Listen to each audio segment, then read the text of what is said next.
Picture this. You're floating in the Indian Ocean, between Mozambique and Madagascar, and you stumble upon the lush volcanic islands of Comoros.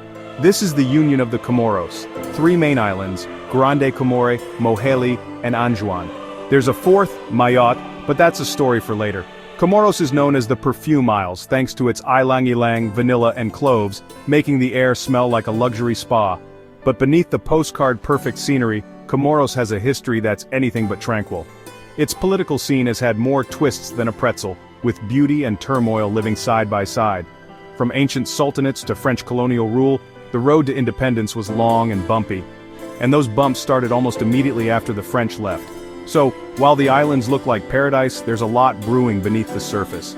This isn't just a travel guide, it's a peek into a nation that's fought for stability and identity, all while smelling faintly of vanilla. The story of Comoros is one of resilience and struggle. Despite everything, its people keep pushing forward. Buckle up, the story of Comoros is quite a ride. 1975, Comoros finally gains independence from France. July 6th, to be exact. Flags wave, people cheer. But the celebration is short-lived. Mayotte, one of the 4 main islands, votes to stay with France, creating a rift that still exists today. The first president, Ahmed Abdallah Abdurrahmani, barely settles in before a coup hits, less than a month after independence. Ali Souili, with foreign mercenaries, overthrows Abdallah. Independence was supposed to be a new beginning, but chaos set in almost immediately. The Mayotte split and the first coup set the tone for decades of instability. Comoros' dream of a smooth transition vanished overnight. The country tripped at the starting line, and the confetti from independence celebrations had barely settled before the political landscape started to shake. Power struggles and upheavals became the new normal. Independence wasn't a gentle waft of ylang-ylang, it was a storm. The journey ahead would be anything but easy. Comoros' turbulent start shaped its future. If political instability were an Olympic sport, Comoros would be a gold medalist. Since independence, the country has seen over 20 coups and attempted coups. It became so routine you'd expect the weather forecast to include a chance of government overthrow.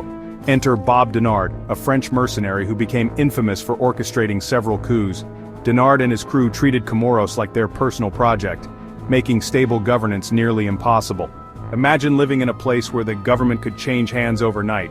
This coup culture stunted economic growth, scared off investors, and deepened divisions between the islands. Anjouan and Moheli even flirted with separatism. The constant power struggles made unity a distant dream. For ordinary Comorians, it meant living with uncertainty and instability. The coup carousel wasn't just political drama, it had real damaging consequences. The dream of a united, stable Comoros spun further out of reach. Comoros' political drama featured some unforgettable leaders. Ahmed Abdallah Abdurrahmani, the first president, was ousted, then returned with Bob Denard's help, only to be assassinated in 1989. Ali Souili, who overthrew Abdallah, tried radical reforms, empowering youth militias, challenging elders, even burning archives, but his authoritarian style led to his downfall and death. Mohammed Taqi Abdul Karim, after years in politics, became president in 1996, but his term was marked by separatist crises and ended with his death in office. Then there's Azali Assoumani, a military colonel who seized power in a 1999 coup, later won elections, and as of 2025 is still in charge. These leaders' stories are a roller coaster of coups, comebacks, and abrupt endings. Holding on to power in Comoros was like gripping a slippery fish. Each leader left a mark, but none could escape the cycle of instability. The nation's fate often hinged on the ambitions and downfalls of a few key figures. Their legacies are a mix of hope, chaos, and unfinished business. Comoros' leadership history is as unpredictable as its politics. The struggle for stability continues. The cast may change, but the drama remains.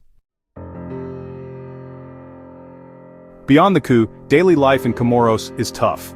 Despite fragrant exports, it's one of the world's poorest countries, relying on vulnerable agriculture and scarce jobs. Foreign involvement, especially from France and mercenaries like Bob Denard, kept the islands in a state of flux. Mayotte's choice to stay French created both family ties and political tension. Internal divisions didn't help. Grande Comore, Anjouan, and Moheli often pulled in different directions, with Anjouan even declaring independence more than once.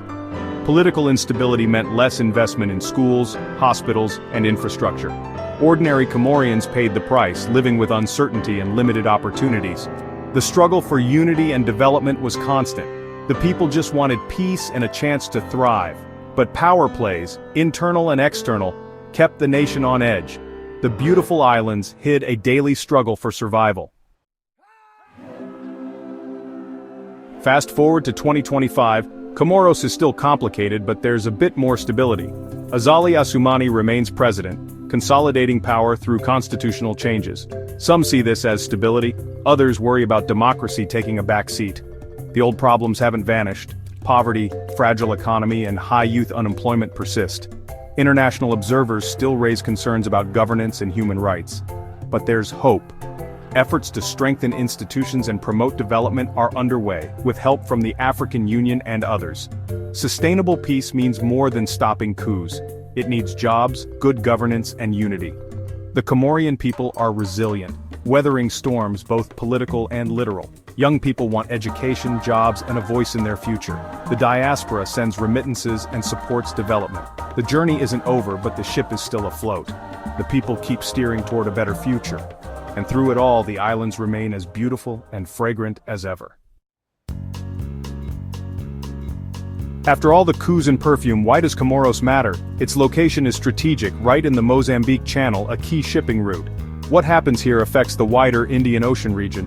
Comoros is a case study in post-colonial challenges, building institutions, overcoming divisions, and resisting foreign interference. Its story offers lessons in nation-building and resilience. The islands are a melting pot of African, Arab, Malagasy, and French influences, a unique culture worth celebrating. Despite turmoil, the Comorian spirit endures. Every nation, big or small, matters. Comoros' journey is a testament to hope and perseverance. Maybe one day, the biggest debate will be whether vanilla or ylang ylang is the top export. That's the kind of stability everyone can root for.